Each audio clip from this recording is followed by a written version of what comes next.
Paris, le 14 juin 1940. La ville lumière devient silencieuse. Les troupes allemandes descendent les Champs-Élysées, tandis que 3 millions de Parisiens regardent derrière des volets fermés ou fuient vers le sud dans le chaos. L'impensable devient réalité. Après des siècles de guerre, de révolution et de sièges, Paris se rend sans un coup de feu tiré dans ses rues. Le gouvernement français déclare Paris ville ouverte pour l'épargner de la destruction. En quelques heures, des drapeaux à croix gammées flottent sur la tour Eiffel, l'Arc de Triomphe et l'Hôtel de Ville. L'occupation commence. Ce moment arrive après 6 semaines de défaites catastrophiques. La Wehrmacht déchire les défenses françaises en Belgique et dans le nord de la France avec une vitesse choquante. La ligne Maginot, le système de forteresse prétendument imprenable de la France, devient sans pertinence lorsque les chars allemands l'ignorent simplement en passant par la forêt des Ardennes. Les forces françaises et britanniques s'effondrent. La Belgique se rend. Les Britanniques s'évacuent de Dunkerque. L'armée française se désagrège. Au début de juin, rien ne se dresse entre les forces allemandes et la capitale. Le gouvernement s'enfuit à Bordeaux. Paris se prépare à la conquête. La valeur stratégique et symbolique de Paris rend cette occupation particulièrement significative pendant la Seconde Guerre mondiale. Capturer la capitale française porte un coup psychologique au moral des Alliés dans le monde entier. Pour l'Allemagne nazie, défiler à travers Paris représente la revanche ultime pour la défaite lors de la Première Guerre mondiale et l'humiliation du traité de Versailles. Pour la France, perdre sa capitale signifie perdre son cœur. Pour le monde qui regarde, la chute de Paris signale que l'Europe appartient à Hitler. La force d'occupation allemande prend le contrôle d'une ville d'environ 2,5 millions d'habitants restants. La plupart des Parisiens riches et une grande partie de la classe moyenne fuient déjà vers le sud, rejoignant un exode de peut-être 8 à 10 millions de réfugiés, engorgeant toutes les routes menant au nord de la France. Ceux qui restent incluent la classe ouvrière incapable de partir, les personnes âgées trop fragiles pour fuir, et ceux qui refusent d'abandonner leur foyer. Les Allemands établissent immédiatement une administration militaire.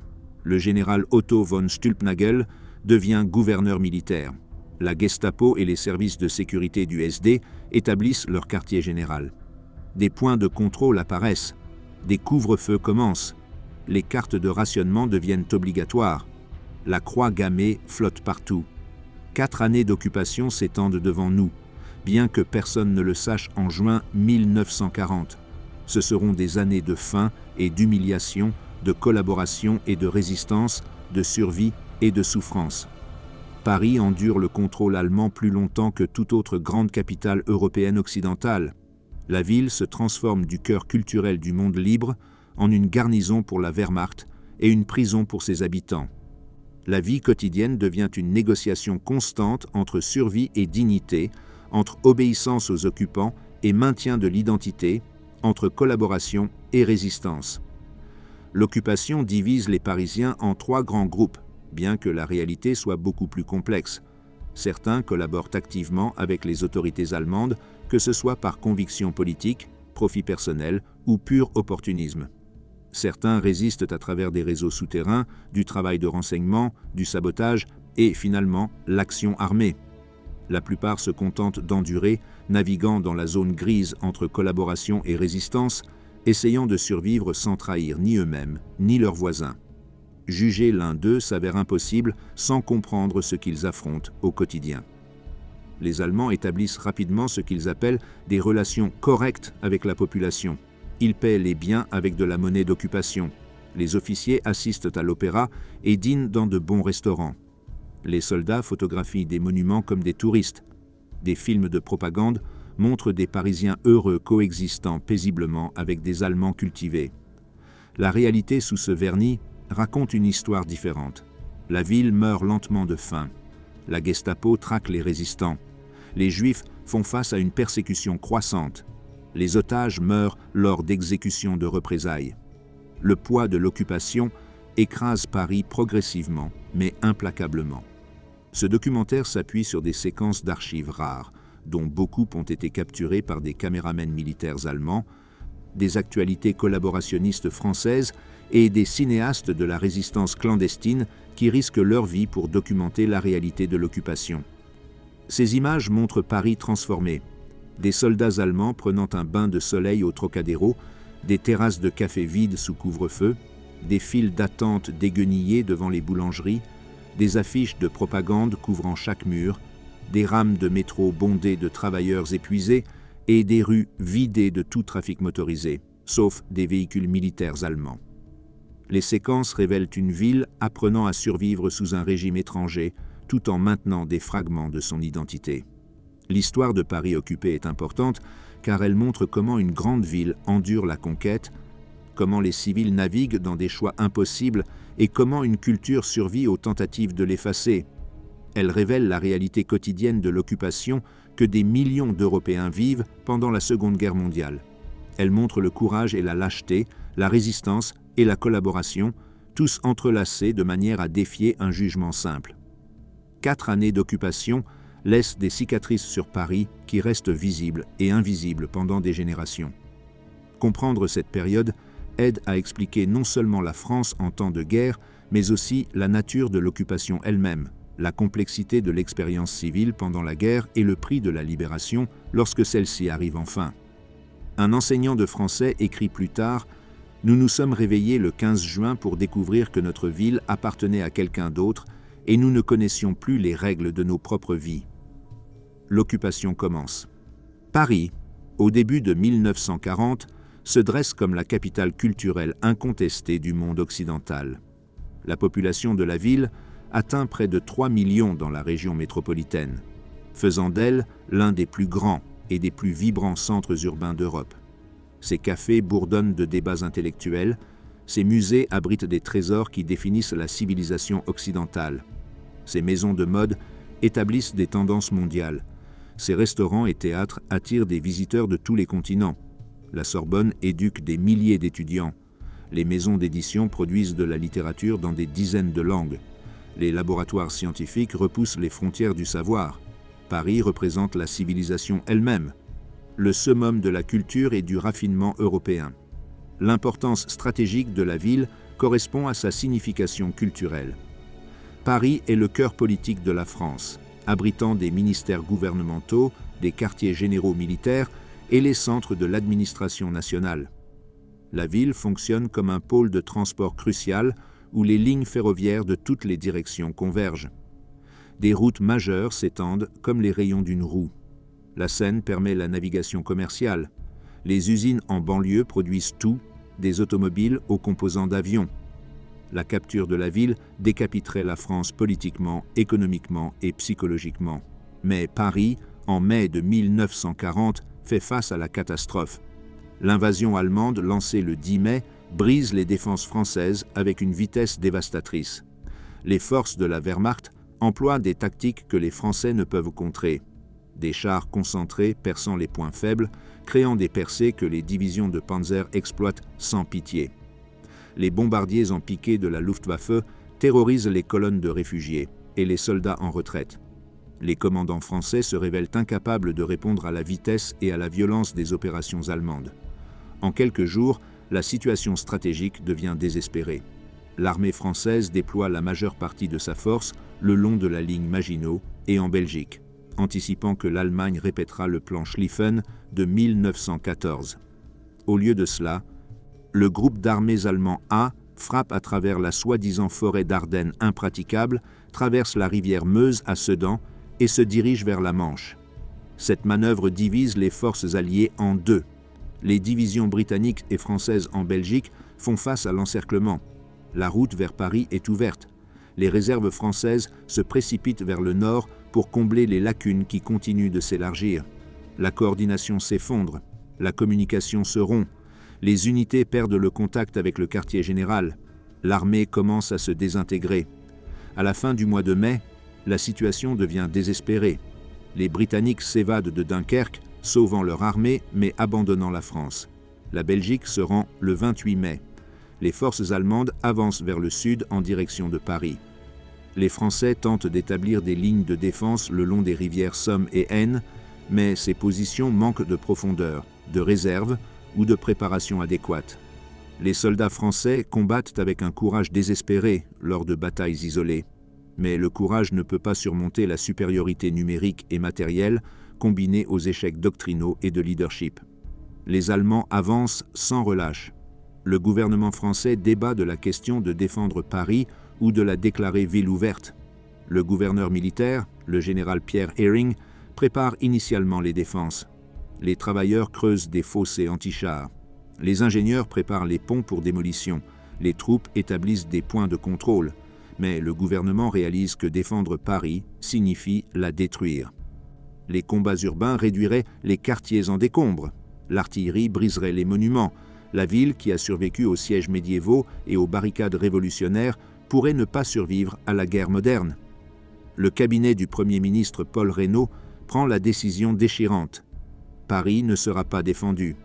La ville se rendra intacte pour l'épargner de la destruction. Cette décision déclenche une panique de masse. Les Parisiens qui restent neutres sur la politique saisissent soudain ce que signifie l'occupation. Ceux qui en ont les moyens fuient. Le 10 juin, le gouvernement lui-même abandonne Paris pour Tours, puis Bordeaux. Les ministres, les bureaucrates et les quartiers généraux militaires partent. La police reste, mais l'autorité s'effondre. Entre le 10 juin et le 14e juin, quelque part entre 2 et 3 millions de personnes fuient Paris. L'exode submerge toutes les routes menant vers le sud et l'ouest. Les familles chargent des voitures, des camions, des chariots, des bicyclettes et des brouettes, avec tous les biens qu'elles peuvent porter. Ceux qui n'ont pas de véhicules marchent. Les routes deviennent des parkings d'humanité, avançant lentement sous les attaques de la Luftwaffe qui mitraille les colonnes de réfugiés à volonté. L'atmosphère à Paris, durant ces derniers jours avant l'occupation, combine la peur, la confusion et un calme surréaliste dans une mesure égale. Ceux qui restent le font pour diverses raisons. Les Parisiens de la classe ouvrière manquent souvent des moyens de fuir ou des connexions pour trouver un abri ailleurs. Les personnes âgées ne peuvent pas supporter le voyage. Les patients hospitalisés et les prisonniers restent parce que les déplacer s'avère impossible. Certains refusent d'abandonner leur maison, leur commerce, leur ville. D'autres croient que l'occupation sera temporaire ou tolérable. Beaucoup n'ont tout simplement nulle part où aller. La ville se vide dans certains quartiers, tandis que d'autres restent bondés. Les magasins ferment. Les cafés tirent leurs rideaux. Le métro continue de fonctionner avec des horaires réduits. Les files d'attente pour le pain s'allongent alors que les boulangeries manquent de farine. Les forces allemandes s'approchent du nord et du nord-est. Les unités de reconnaissance avancées explorent des défenses qui n'existent pas. Le 13e juin, des officiers allemands entrent à Paris sous des drapeaux blancs pour négocier les formalités de reddition. Ils découvrent une ville déjà à moitié abandonnée. Le lendemain matin, 14 juin, l'infanterie et les blindés allemands entrent à Paris sans résistance. Les troupes défilent sur des boulevards vides. Les commandants de chars consultent des cartes touristiques pour naviguer dans des rues qu'ils ne connaissent pas. Les soldats dévisagent des monuments qu'ils reconnaissent sur des photographies. Les officiers réquisitionnent des hôtels pour servir de quartier général. L'occupation commence presque de manière décontractée, plus comme un défilé militaire qu'une conquête. Ces Parisiens qui restent regardent par les fenêtres, alors que des colonnes gris champignons remplissent leurs rues. Les soldats allemands semblent jeunes, confiants et disciplinés. Ils suivent des ordres de ne pas piller ni harceler les civils. Les officiers insistent sur un comportement correct pour démontrer la supériorité et la culture allemande.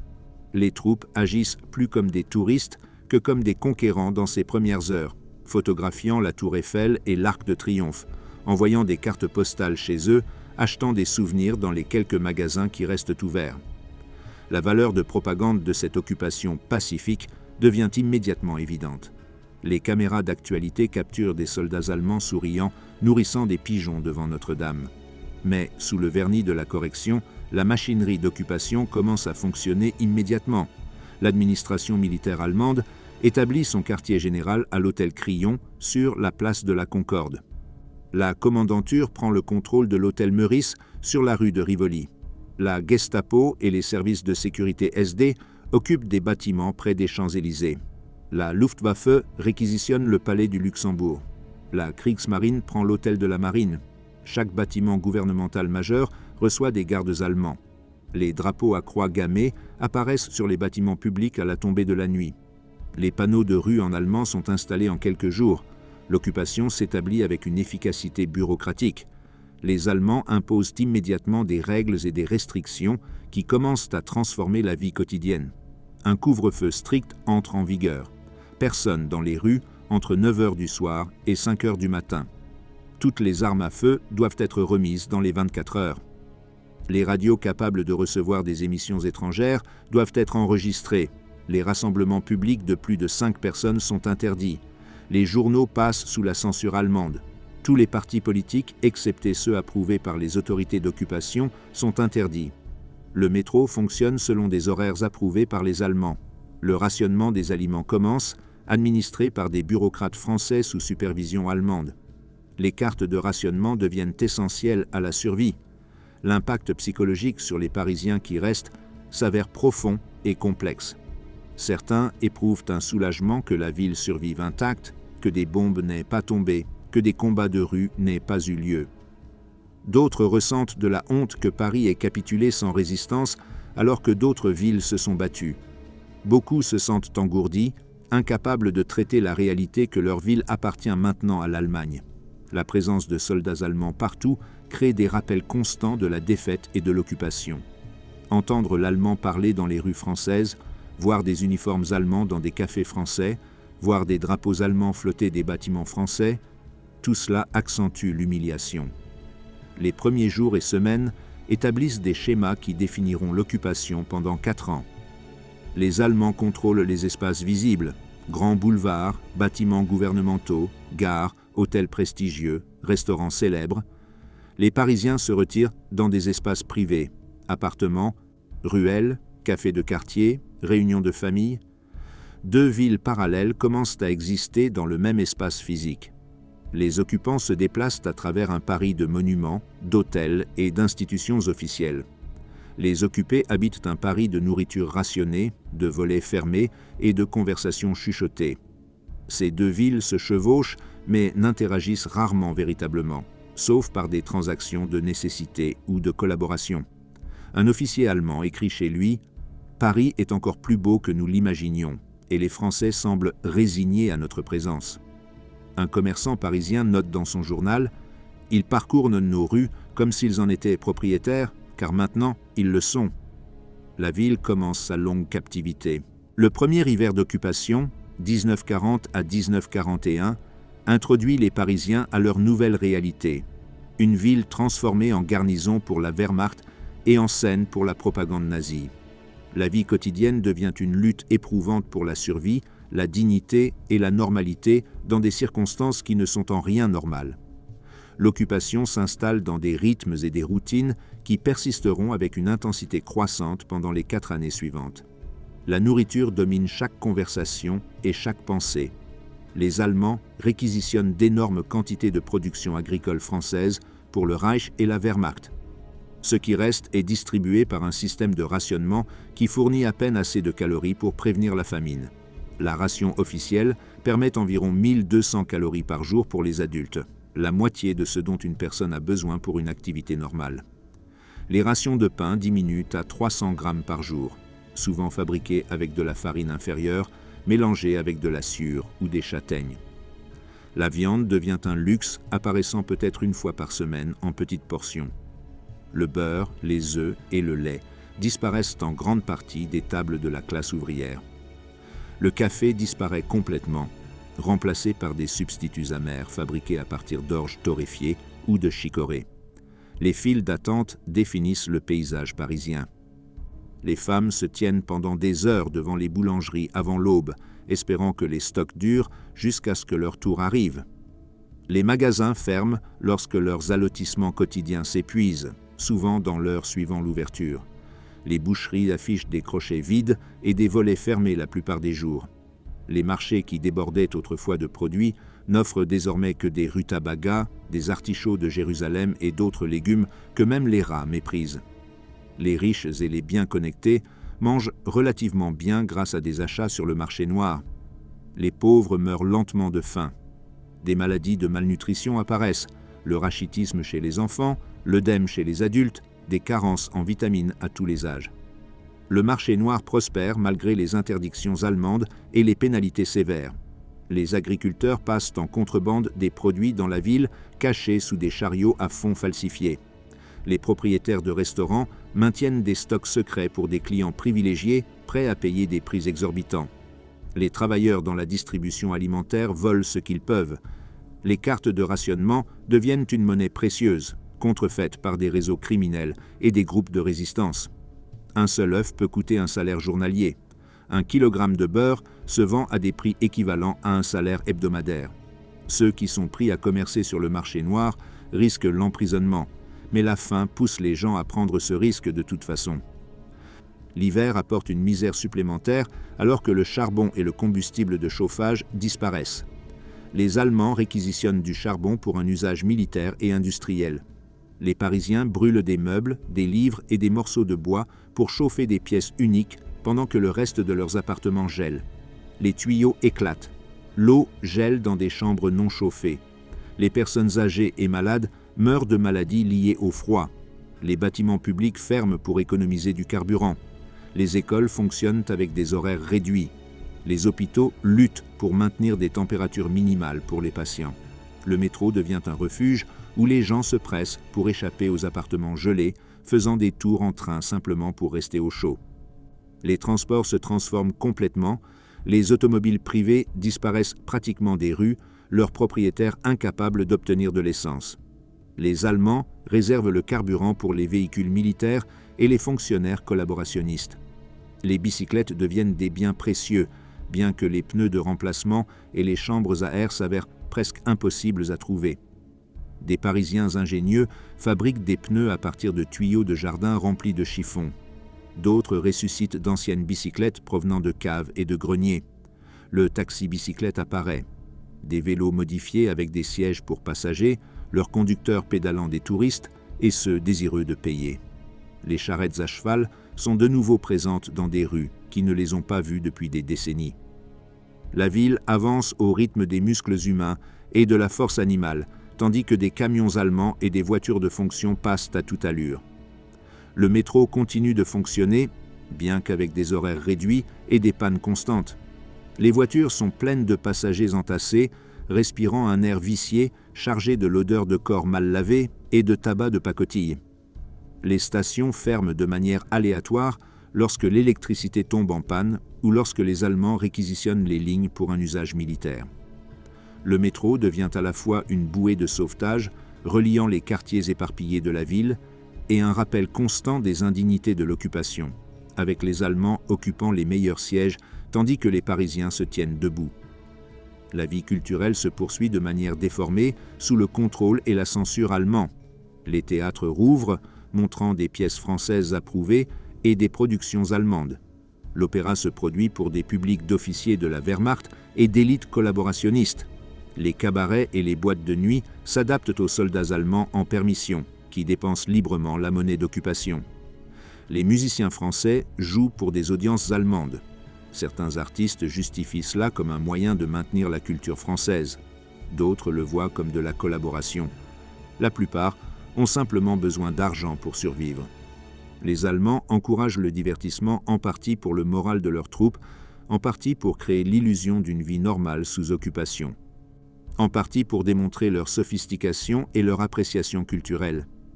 Le cinéma prospère sous une censure stricte. Des films allemands et des films français approuvés remplissent les salles de cinéma. Les actualités montrent les victoires allemandes et la collaboration française. Tout ce qui suggère la résistance ou le succès des Alliés est interdit.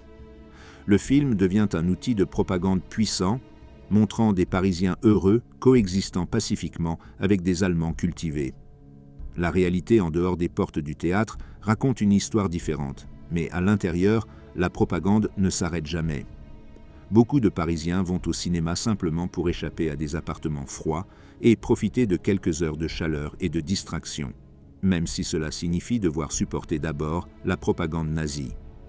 Le système éducatif continue sous la supervision allemande et le contrôle collaborationniste français.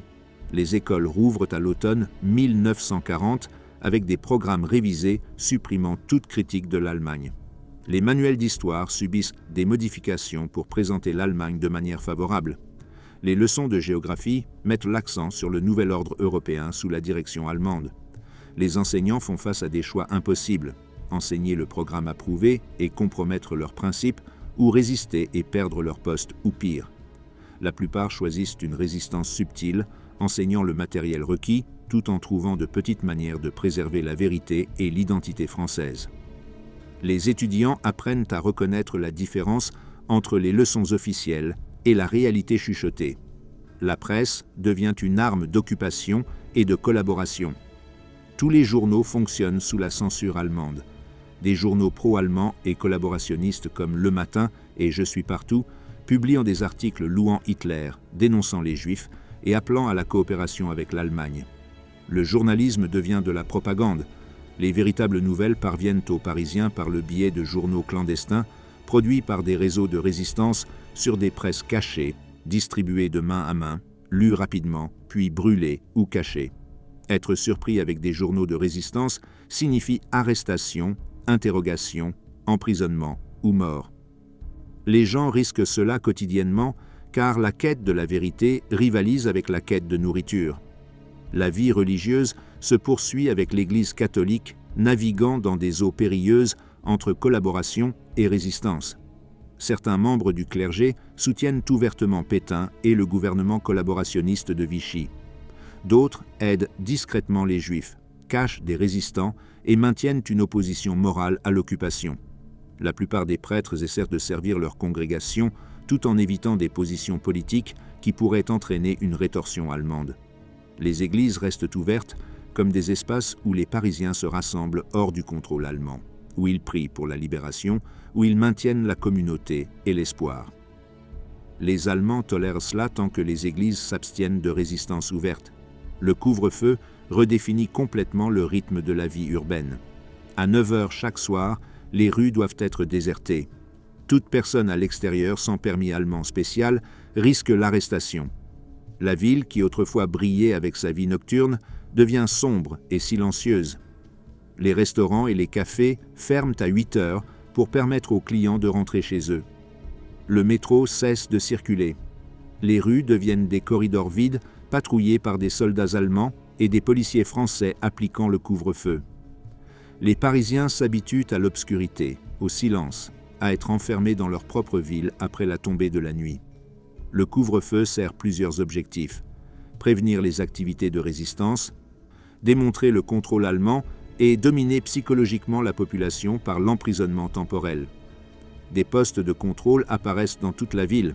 Les Allemands établissent des points de contrôle sur les principaux ponts, dans les gares, près des bâtiments gouvernementaux. Des papiers doivent être présentés sur demande. Les cartes d'identité deviennent obligatoires. La police française assiste les Allemands dans la gestion des postes de contrôle, le contrôle des papiers, l'interrogation des individus suspects. Cette collaboration entre la police française et les occupants allemands devient l'un des aspects les plus amers de l'occupation. Des Français arrêtant des Français sur ordre allemand créent des divisions qui hanteront la France pendant des générations. La propagande envahit le paysage visuel. Des affiches recouvrent tous les murs disponibles. Certaines promeuvent la collaboration avec l'Allemagne, d'autres mettent en garde contre l'écoute des émissions de radio alliées. D'autres encore crachent de la haine antisémite ou glorifient les victoires militaires allemandes. Les affiches hurlent leurs messages en allemand et en français, rappels inévitables de qui contrôle Paris à présent. Les groupes de résistance répliquent avec leurs propres affiches clandestines et graffitis, créant une bataille visuelle pour les cœurs et les esprits déroulée sur les murs de Paris. Les Allemands maintiennent leur façade de correction durant ces premiers mois. Les officiers pendent pour des services plutôt que de simplement les réquisitionner. Les soldats se comportent avec une discipline relative en public. Les autorités d'occupation veulent démontrer que la règle allemande apporte l'ordre et non le chaos. Ils veulent montrer au monde que Paris accepte le contrôle allemand pacifiquement. Derrière cette façade, la machine de répression fonctionne avec une efficacité croissante. La Gestapo construit des réseaux d'informateurs. Le SD compile des listes d'individus suspects. La police française collabore à la surveillance et aux arrestations. Le gant de velours de l'occupation dissimule une main de fer qui va se resserrer progressivement. La persécution des Juifs commence progressivement durant cette première phase. En octobre 1940, les Allemands ordonnent un recensement de tous les Juifs dans la zone occupée. Les entreprises juives doivent afficher des panneaux jaunes indiquant la propriété. Les lois excluent les Juifs des postes publics, des professions et de l'éducation. Ces mesures ne représentent que le début. La plupart des Parisiens, même les Parisiens juifs, ne peuvent pas imaginer où cela mène. Certains croient que la coopération garantira la sécurité. D'autres fuient tant qu'une évasion reste possible. Le piège se referme progressivement, mais méthodiquement. Une ménagère parisienne écrit dans son journal « Nous faisons la queue pendant des heures pour acheter du pain qui a le goût de suur, nous avons froid dans nos appartements, nous vivons selon les horloges allemandes et les règles allemandes, et pourtant nous nous disons que c'est temporaire, que la libération viendra bientôt. » Un soldat allemand écrit chez lui à sa famille « Paris a tout ce qu'on nous a promis, beauté, culture et femmes qui nous sourient dans les cafés. C'est un poste agréable. » La ville apprend à endurer. À la mi-1941, l'illusion d'une occupation correcte commence à se fissurer. Ce qui a commencé comme un contrôle bureaucratique évolue en répression systématique. Le gant de velours se retire, la main de fer se montre, la résistance émerge d'actes individuels de défi vers des réseaux organisés. La réponse allemande devient brutale.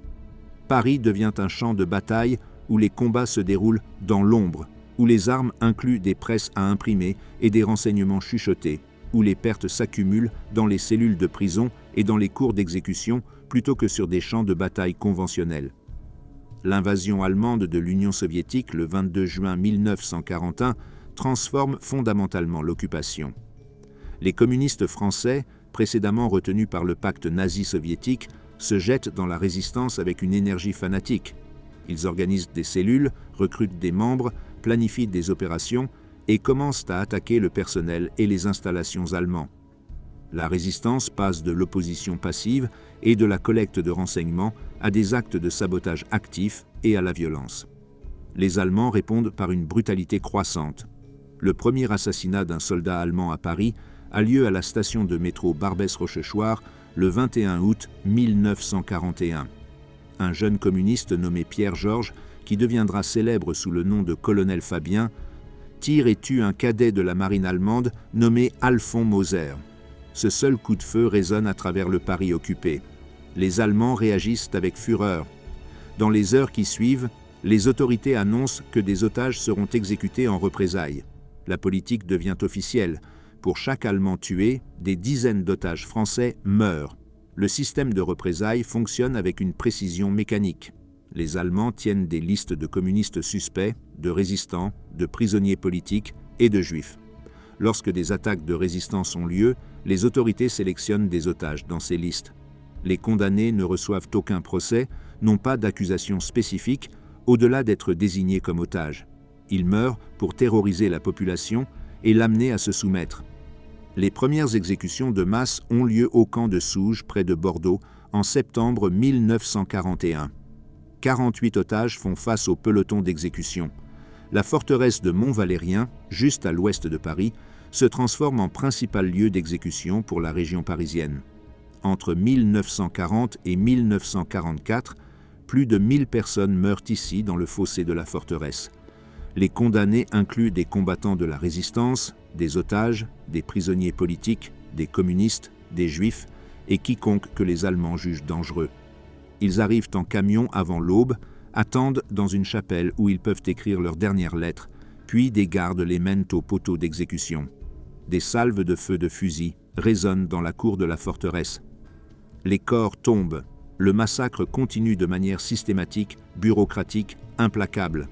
Les Allemands publient ces exécutions à travers des affiches listant les noms des victimes, collées aux murs de Paris comme avertissement et démonstration de pouvoir. Les réseaux de résistance se multiplient malgré le danger. Le réseau du Musée de l'Homme produit des journaux clandestins et aide les aviateurs alliés à s'échapper. L'organisation civile et militaire coordonne la collecte de renseignements et se prépare à une éventuelle libération alliée. Combat, fondé par Henri Frenet, crée des cellules à travers la France. Libération Nord s'organise dans la zone occupée. Les francs-tireurs et partisans, l'organisation militaire communiste, mènent des actes de sabotage et attaquent le personnel allemand. Ces réseaux opèrent dans une stricte compartimentation. Les membres ne connaissent que leur contact immédiat, pas l'organisation dans son ensemble. Donc, les arrestations ne peuvent pas faire éclater des réseaux entiers. Les réseaux de renseignement s'avèrent particulièrement précieux. Les résistants recueillent des informations sur les mouvements de troupes allemandes, les fortifications, la production industrielle et les installations militaires. Ils esquissent des cartes, photographient des documents, mémorisent les horaires des trains, comptent les chars se déplaçant à travers Paris vers le front de l'Est. Ce renseignement parvient à Londres par plusieurs routes, des opérateurs radio utilisant des émetteurs clandestins, des coursiers transportant des documents microfilmés, des agents utilisant des canaux diplomatiques. Les informations aident les planificateurs alliés à comprendre les dispositions allemandes et à planifier de futures opérations. La presse clandestine devient l'activité la plus répandue de la résistance. Des journaux souterrains comme Défense de la France, Combat, Libération et Francs-tireurs circulent à travers Paris malgré les efforts constants des Allemands pour les réprimer.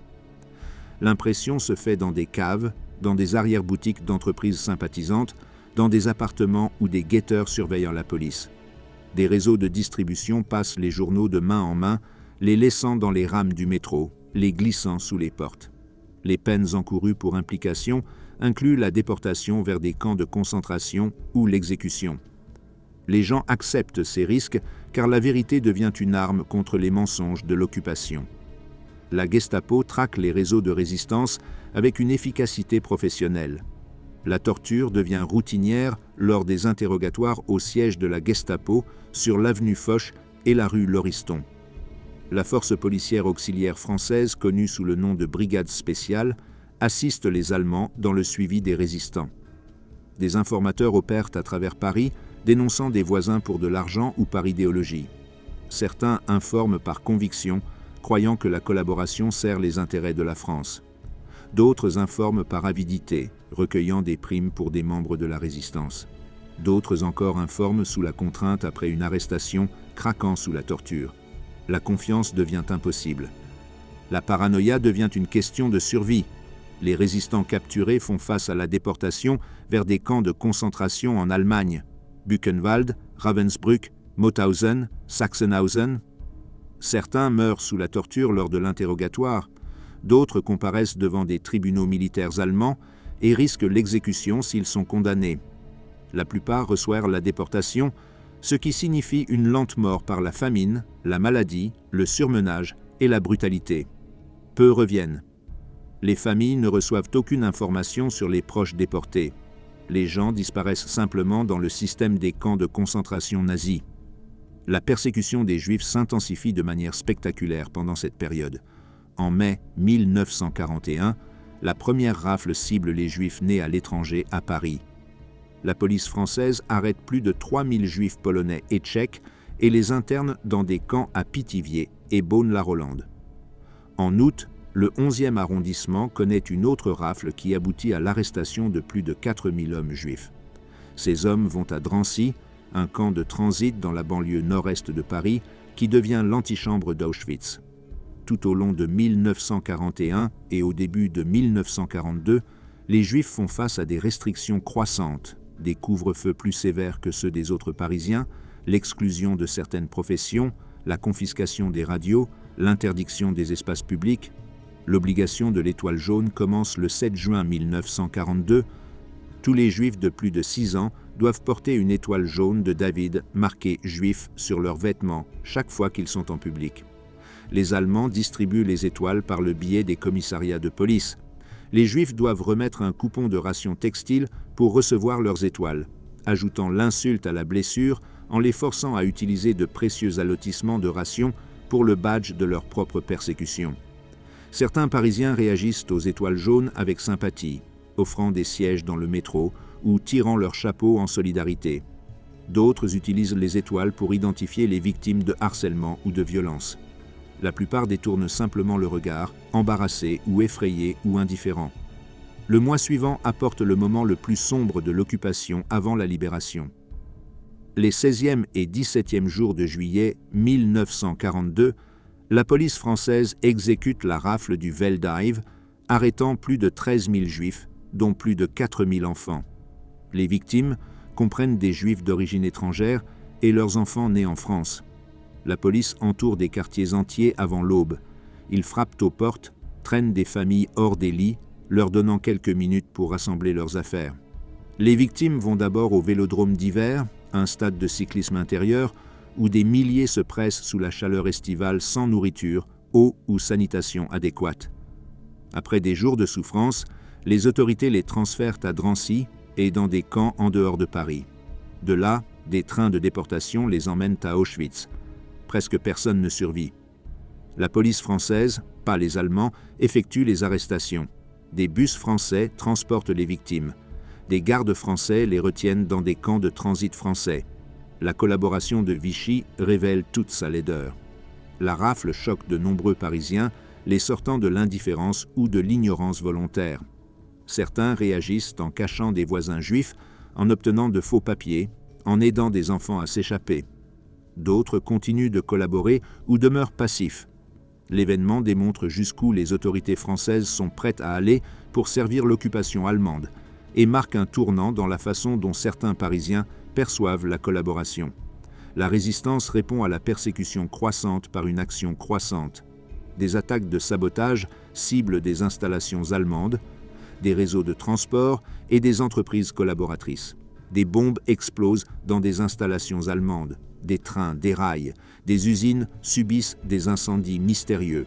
Du personnel allemand fait face à des tentatives d'assassinat dans les rues de Paris. Chaque action entraîne des représailles, qui entraînent plus de résistance, qui entraînent plus de représailles. La spirale de la violence s'accélère. L'occupation devient de plus en plus brutale des deux côtés. Les Parisiens de la classe ouvrière souffrent de manière disproportionnée sous l'occupation. Les riches mangent bien grâce à l'accès au marché noir. La classe moyenne maintient un confort relatif grâce à des connexions et des économies. La classe ouvrière meurt de faim avec des rations officielles, tout en étant forcée de produire des biens pour l'Allemagne dans des usines sous supervision allemande. Les travailleurs font face à des choix impossibles, travailler dans des usines servant l'effort de guerre allemand ou faire face au chômage et à la famine.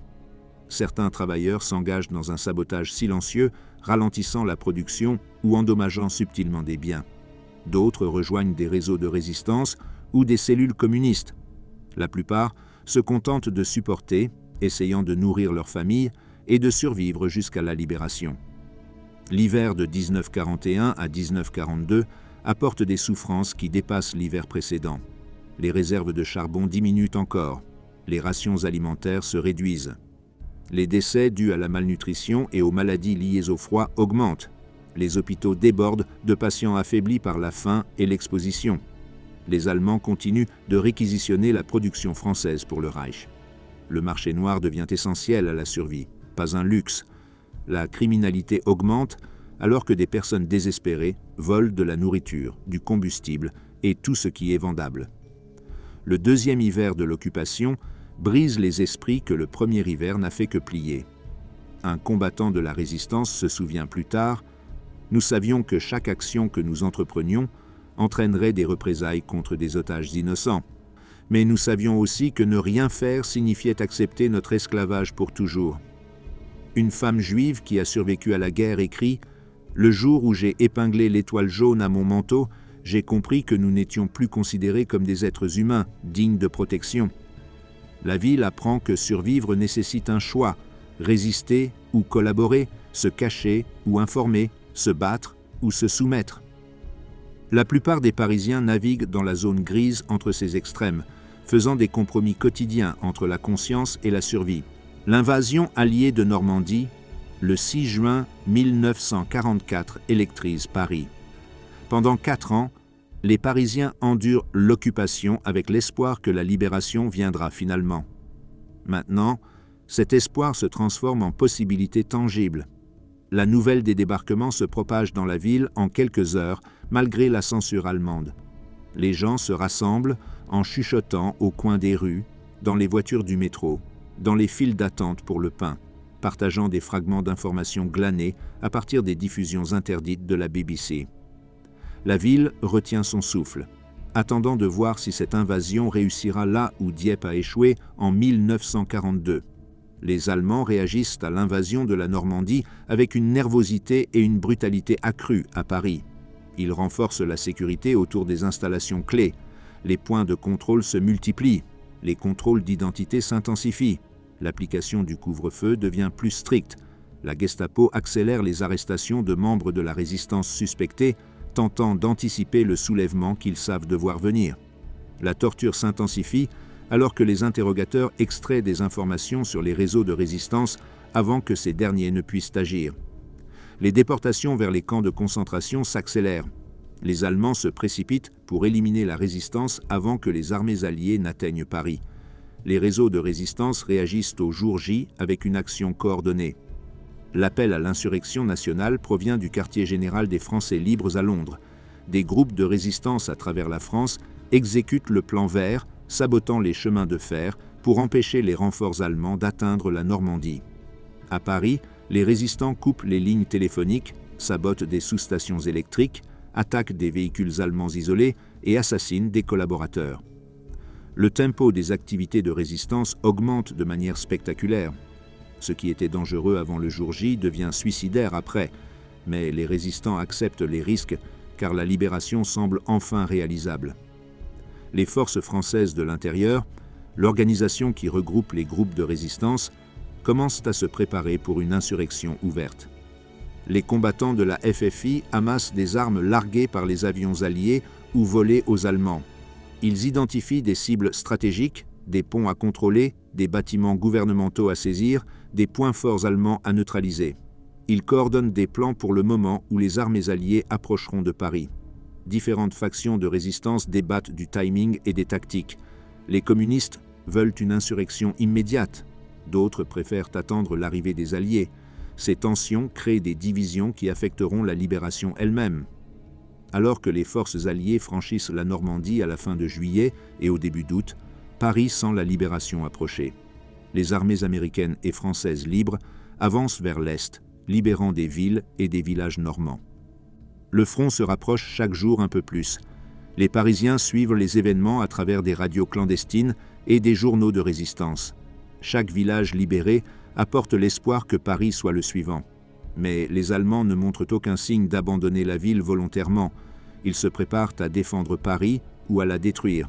Le général Dietrich von Choltitz arrive à Paris le 9e août 1944 en tant que nouveau gouverneur militaire. Hitler ordonne personnellement à Choltitz de tenir Paris et, si nécessaire, de le réduire en ruine plutôt que de permettre sa capture intacte. Choltitz reçoit des ordres de démolition spécifiques: miner les ponts à travers la Seine, préparer la tour Eiffel et les grands monuments à la destruction, piéger les bâtiments gouvernementaux, démolir les installations industrielles. Les ingénieurs commencent à placer des explosifs à des endroits clés.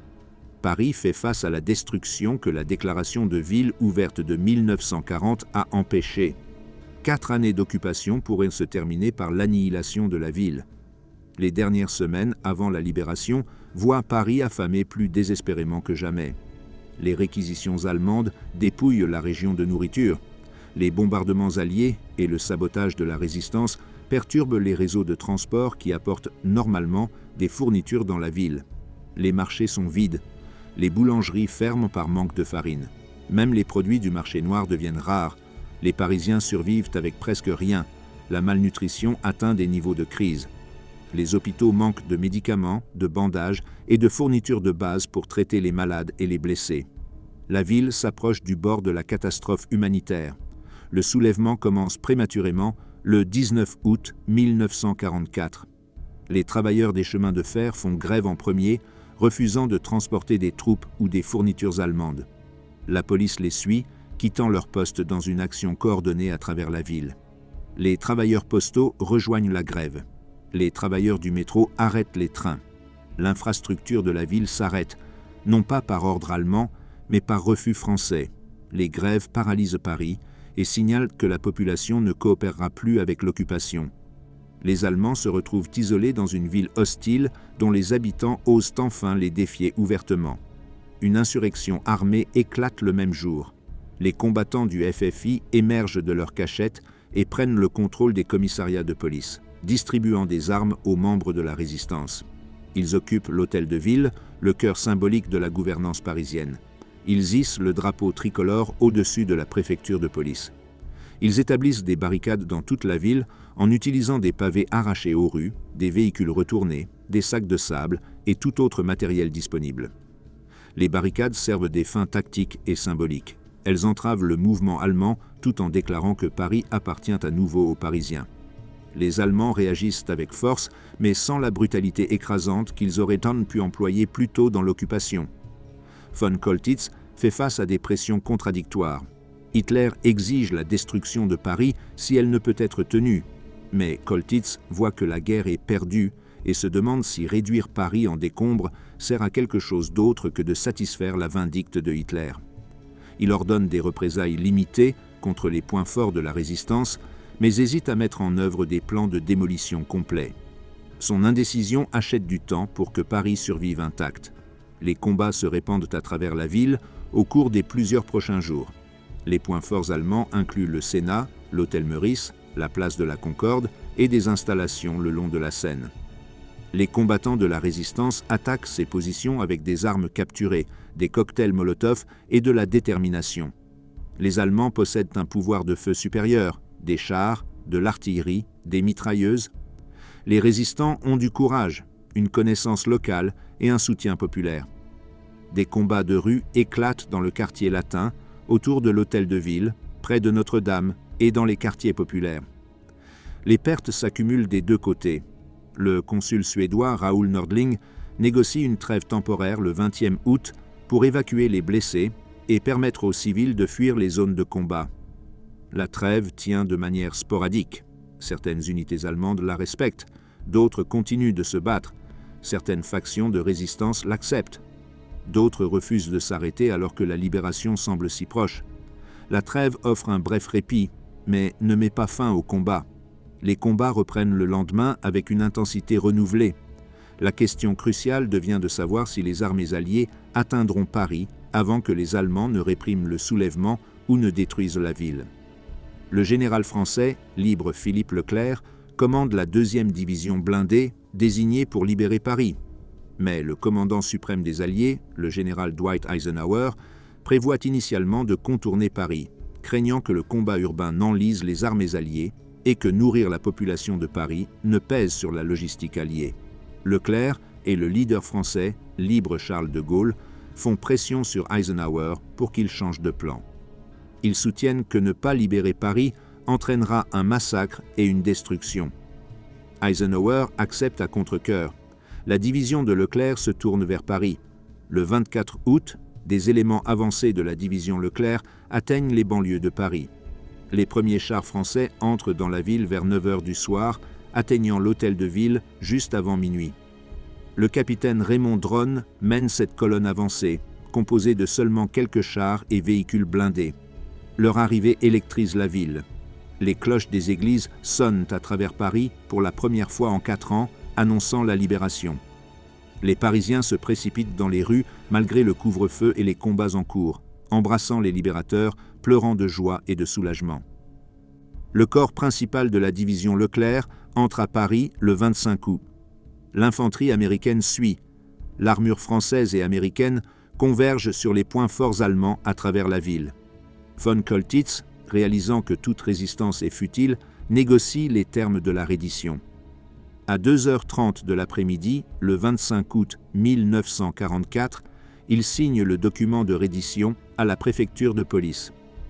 Les garnisons allemandes à travers Paris reçoivent l'ordre d'arrêter le feu et de se rendre. Certaines se conforment immédiatement, d'autres se battent jusqu'à être encerclées et submergées. En soirée, les tirs cessent en grande partie. Charles de Gaulle entre à Paris cet après-midi et établit immédiatement l'autorité de la France libre.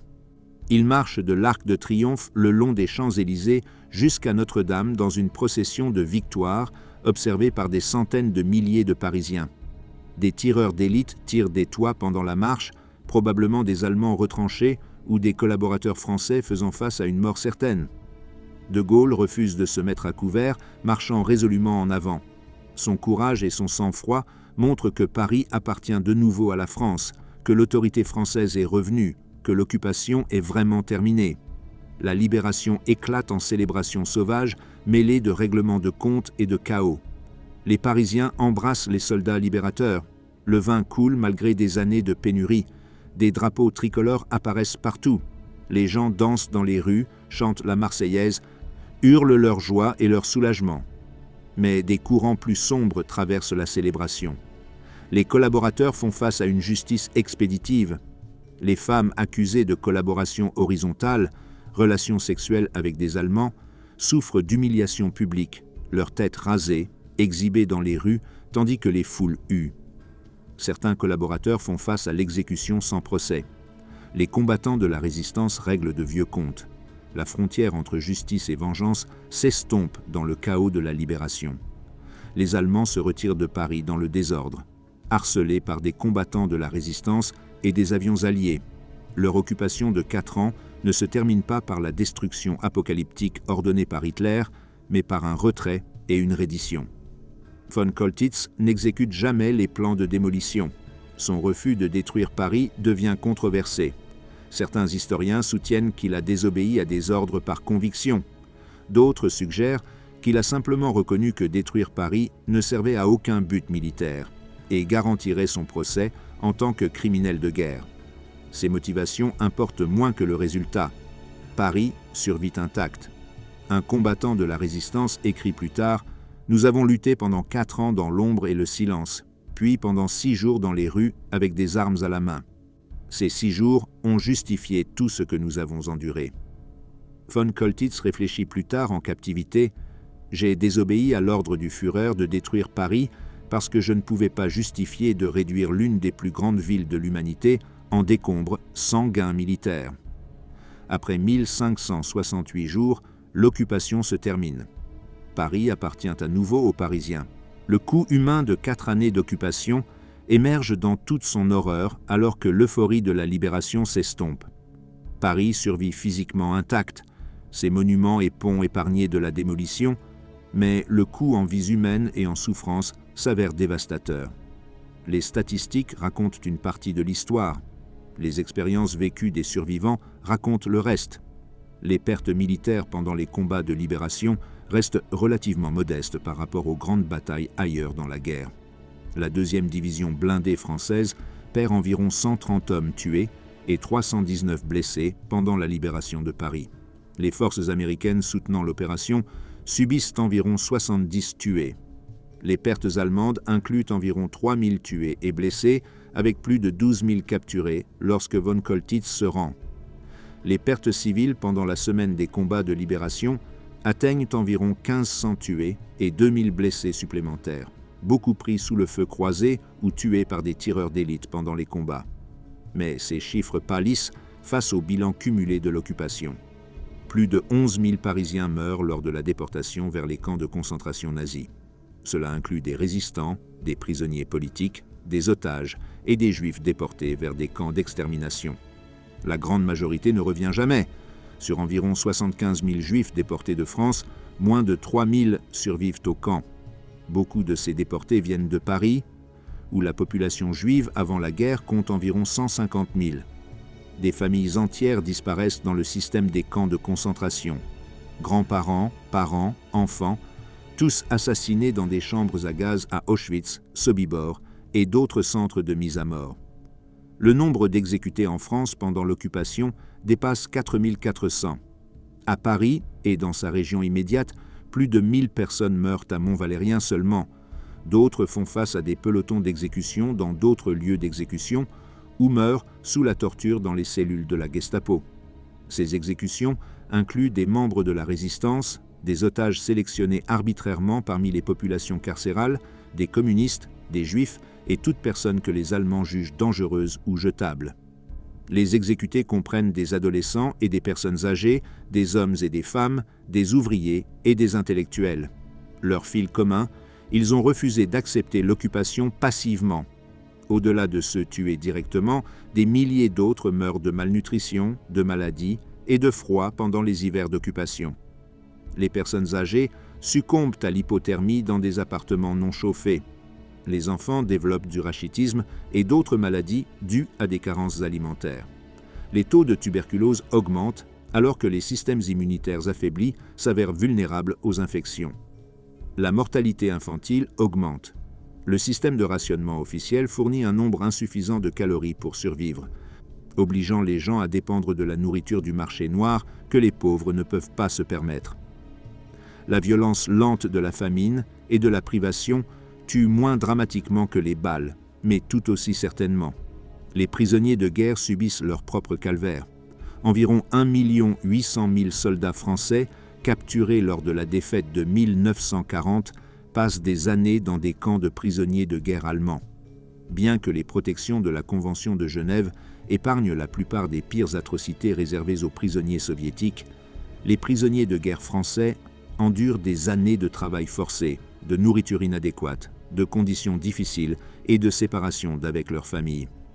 Beaucoup ne reviennent que des mois après la reddition de l'Allemagne en mai 1945. Ils rentrent chez eux pour découvrir que leurs familles ont changé, que leurs emplois sont occupés, que leurs vies sont perturbées au-delà de toute réparation.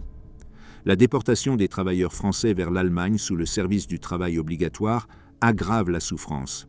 Plus de 600 000 hommes français font face à des travaux forcés dans des usines et des fermes allemandes. Le programme commence comme volontaire, mais devient obligatoire en 1943. Les jeunes hommes reçoivent des avis les ordonnant de se rendre en Allemagne. Ceux qui refusent risquent l'arrestation.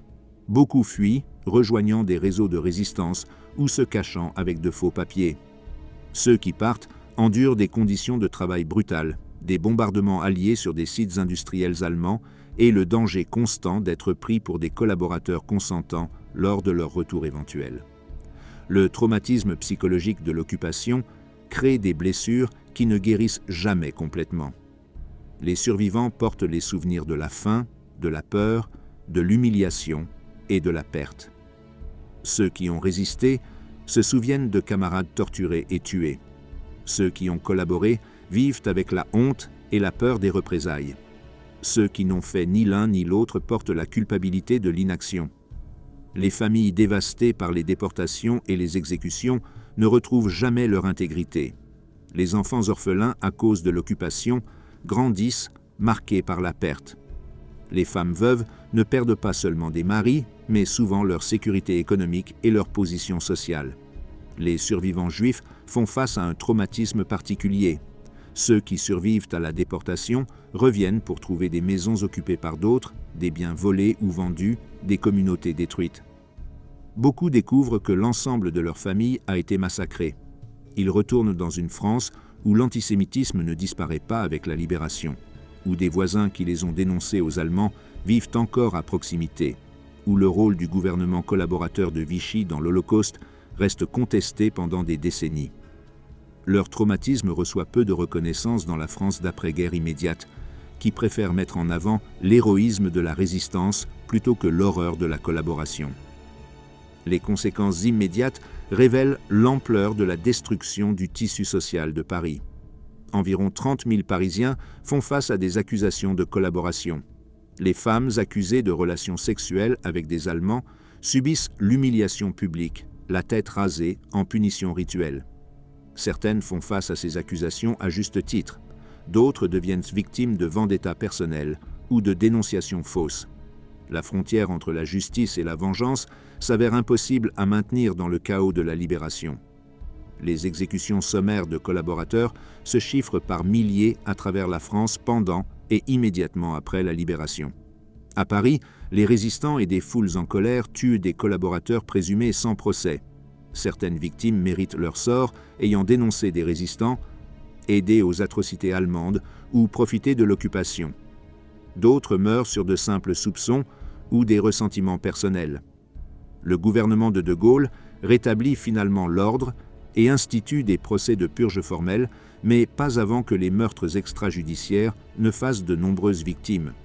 L'épuration, ou purge, suit la libération alors que la France tente de juger et de punir les collaborateurs par des processus judiciaires. Des cours spéciales jugent des affaires allant de la collaboration mineure aux crimes contre l'humanité. les peines varient de la perte des droits civils à l'exécution. Environ 7000 personnes reçoivent des peines de mort, bien que de nombreuses peines ne soient pas exécutées. Des dizaines de milliers d'autres reçoivent des peines de prison ou perdent leurs droits civiques. Les procès s'avèrent controversés, certains soutenant qu'ils sont trop sévères, d'autres qu'ils sont trop cléments. La purge expose des divisions dans la société française que l'occupation a créées ou approfondies. La dévastation économique devient apparente alors que Paris essaie de reprendre une vie normale. 4 années de réquisitions allemandes laissent la ville dépouillée de ressources. Les pénuries alimentaires continuent des mois après la libération parce que les réseaux de transport sont endommagés, la campagne épuisée et la guerre fait toujours rage ailleurs en Europe. Le rationnement se poursuit. Les marchés noirs persistent. Retourner à la normalité économique nécessite des années. L'inflation explose. La reconstruction exige des ressources que la France n'a pas. Le plan Marshall aidera finalement, mais dans l'immédiat, Paris fait face à des difficultés continues. Les réfugiés et les personnes déplacées compliquent la situation. Les Parisiens qui ont fui en 1940 reviennent pour découvrir que leurs appartements sont occupés, leurs biens disparus, leur vie volée. Ceux qui ont fui plus tard pour éviter la déportation ou le travail forcé font des découvertes similaires. Les Juifs qui ont survécu cachés émergent pour trouver leur communauté détruite, leur synagogue saccagée, leurs amis et leurs familles morts. La question de qui possède quel bien, qui a des droits sur quel appartement, crée des imbroglios juridiques et éthiques qui persistent pendant des années. Les enfants paient un prix particulier. Ceux orphelins, à cause de la déportation ou de l'exécution, sont au nombre de milliers. Les enfants juifs cachés chez des familles chrétiennes durant l'occupation font face à des décisions agonisantes concernant leur identité et leur appartenance. Certains ne découvrent jamais leurs véritables origines. D'autres luttent pour réconcilier leur héritage juif avec des années passées en tant que chrétiens. Les enfants qui ont survécu à des années de faim montrent des effets durables, croissance retardée, constitutions affaiblies, lacunes éducatives dues à des années d'école perturbées. Les marques physiques de l'occupation s'estompent progressivement des rues de Paris. Les barricades tombent. Les impacts de balles dans les bâtiments sont réparés. Les marques de brûlures dues au combat s'effacent, mais les cicatrices invisibles demeurent. Chaque famille perd quelqu'un ou connaît quelqu'un qui a été perdu. Chaque quartier se souvient de ceux qui ont collaboré et de ceux qui ont résisté. Chaque survivant porte des souvenirs qu'il ne peut pas oublier et souvent ne peut pas partager. L'occupation crée des divisions et des traumatismes qui façonnent la société française pour des générations. Un survivant témoigne plus tard.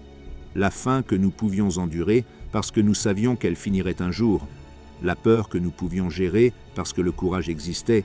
Mais la dégradation, l'humiliation quotidienne d'être impuissant dans votre propre ville, cela blesse l'âme d'une manière qui ne guérit jamais vraiment. Un médecin travaillant dans des hôpitaux parisiens écrit « Nous avons traité des corps brisés par la torture, des esprits détruits par le traumatisme et des âmes écrasées par la perte. La médecine pouvait aider les corps. Rien ne pouvait guérir le reste. La libération apporte la liberté, mais ne peut pas restaurer ce que l'occupation a détruit. » L'occupation de Paris de juin 1940 à août 1944 se démarque comme l'un des épisodes les plus significatifs de la Seconde Guerre mondiale, non pas pour son importance militaire, mais pour ce qu'elle révèle sur l'occupation, la résistance, la collaboration et la résilience de la civilisation urbaine sous contrôle totalitaire. Les 4 années et 2 mois pendant lesquels Paris endure la domination allemande façonnent l'identité française, la mémoire européenne et notre compréhension de la façon dont les sociétés fonctionnent sous domination étrangère. Stratégiquement, l'occupation accomplit les objectifs principaux de l'Allemagne au départ, mais échoue finalement à servir les intérêts nazis. La capture de Paris en 1940 inflige un coup psychologique dévastateur à la France et à la cause alliée. Elle valide le pari militaire d'Hitler en attaquant vers l'ouest. Cela donne à l'Allemagne le contrôle sur la capacité industrielle, la production agricole et les réseaux de transport de la France. Les Allemands extraient d'énormes richesses de la France à travers les coûts d'occupation, les réquisitions et des taux de change favorables qui dépouillent effectivement l'économie française. Paris sert de centre de repos et de loisirs pour les troupes de la Wehrmacht en rotation depuis les combats brutaux du front oriental. La ville offre un vernis de civilisation à l'image de l'Allemagne nazie, mais tenir Paris épuise également les ressources allemandes de plus en plus à mesure que l'occupation se poursuit. Les troupes de garnison qui pourraient bon combattre ailleurs gardent plutôt une ville agitée. La Gestapo et le SD détournent du personnel pour traquer les réseaux de résistance. Les représailles et les exécutions créent des martyrs et alimentent davantage de résistance. En 1944, Paris devient un passif stratégique. Trop grande pour être défendue efficacement, trop symbolique pour être abandonnée volontairement, trop importante pour être détruite sans conséquences propagandistes dévastatrices. La décision de von Coltitz de ne pas démolir Paris épargne la ville, mais révèle également la confusion stratégique allemande dans la dernière année de la guerre. Les conséquences politiques de l'occupation et de la libération de Paris s'avèrent profondes et durables. La collaboration du régime de Vichy dans la persécution des Juifs, la répression de la résistance et la coopération générale avec l'occupation allemande discréditent toute une génération de dirigeants conservateurs français.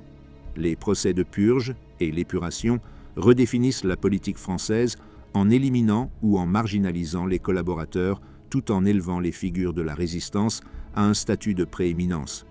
Charles de Gaulle utilise son leadership durant la libération pour bâtir une légitimité politique qui le porte au pouvoir et façonne la politique française durant des décennies. L'occupation crée un mythe fondateur de résistance que la France embrasse dans les années qui suivent immédiatement la guerre. Ce mythe souligne la résistance française généralisée tout en minimisant l'ampleur de la collaboration et la réalité inconfortable selon laquelle la plupart des Parisiens ont simplement essayé de survivre dans la zone grise entre résistance et collaboration. Le mythe sert des objectifs politiques et psychologiques, permettant à la France de reconstruire la fierté nationale et l'unité.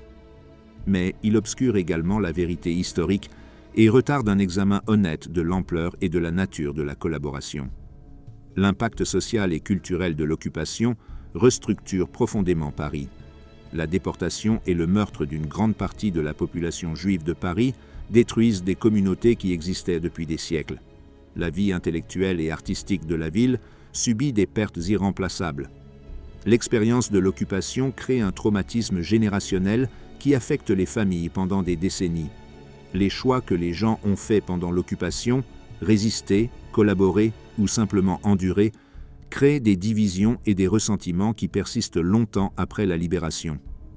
La question de qui a fait quoi pendant l'occupation hante la société et la politique française pendant des générations. L'occupation montre à quelle vitesse le vernis de la civilisation peut se fissurer sous la pression totalitaire. Paris, le prétendu pinacle de la culture et de l'illumination occidentale, produit à la fois des héros et des vilains pendant l'occupation. Certains Parisiens risquent tout pour cacher des Juifs, abriter des résistants et lutter contre le fascisme. D'autres dénoncent leurs voisins, collaborent avec la brutalité et tirent profit de la souffrance des autres. La plupart naviguent entre ces extrêmes, faisant quotidiennement des compromis entre survie et moralité. L'occupation révèle qu'avec une pression suffisante, des personnes ordinaires sont capables à la fois d'un courage extraordinaire et d'une cruauté choquante. La résistance qui émerge à Paris offre des leçons sur l'opposition civile à l'occupation. La résistance s'avère possible même sous une répression brutale, bien qu'elle nécessite un courage extraordinaire et accepte des coups terribles.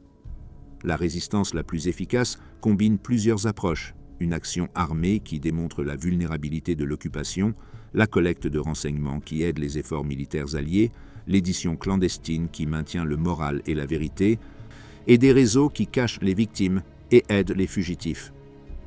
La résistance parisienne montre que même les actions de résistance infructueuses servent des objectifs au-delà de l'impact militaire immédiat, en démontrant que l'occupation ne sera jamais pleinement acceptée.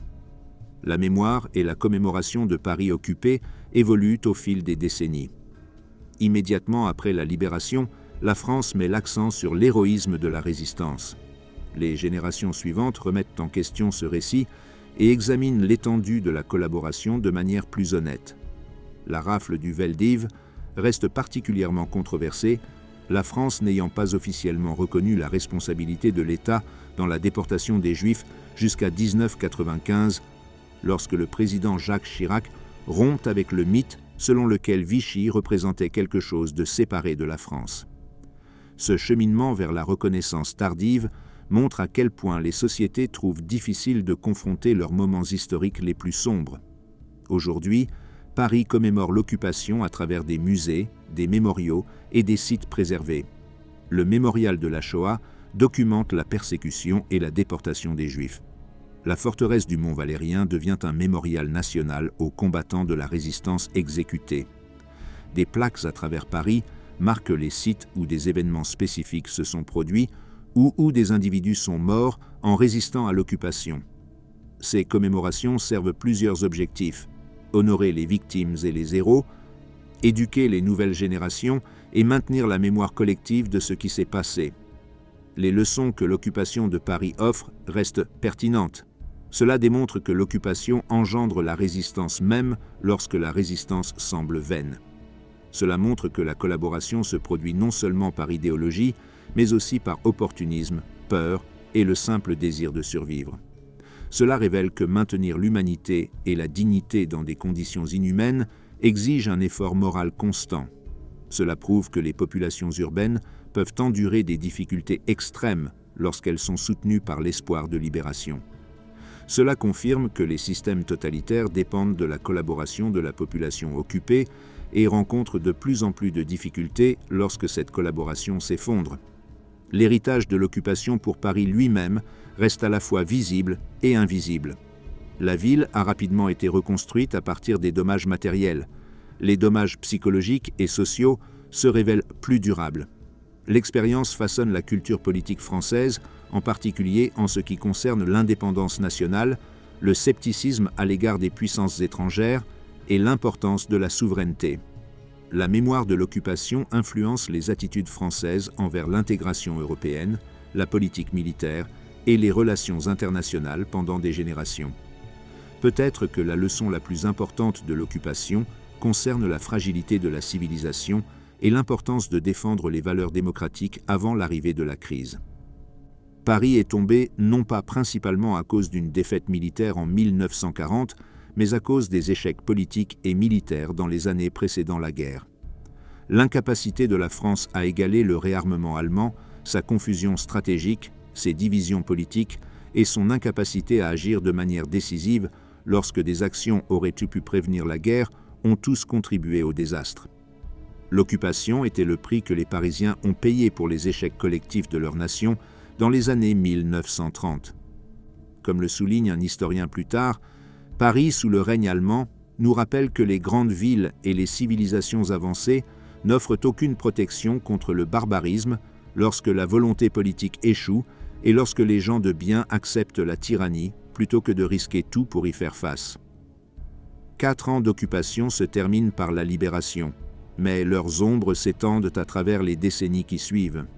Paris survit, mais elle porte des cicatrices à la fois visibles et cachées. La ville endure comme un témoignage de résilience et un avertissement sur le coût de la liberté perdue et le prix de la liberté regagnée.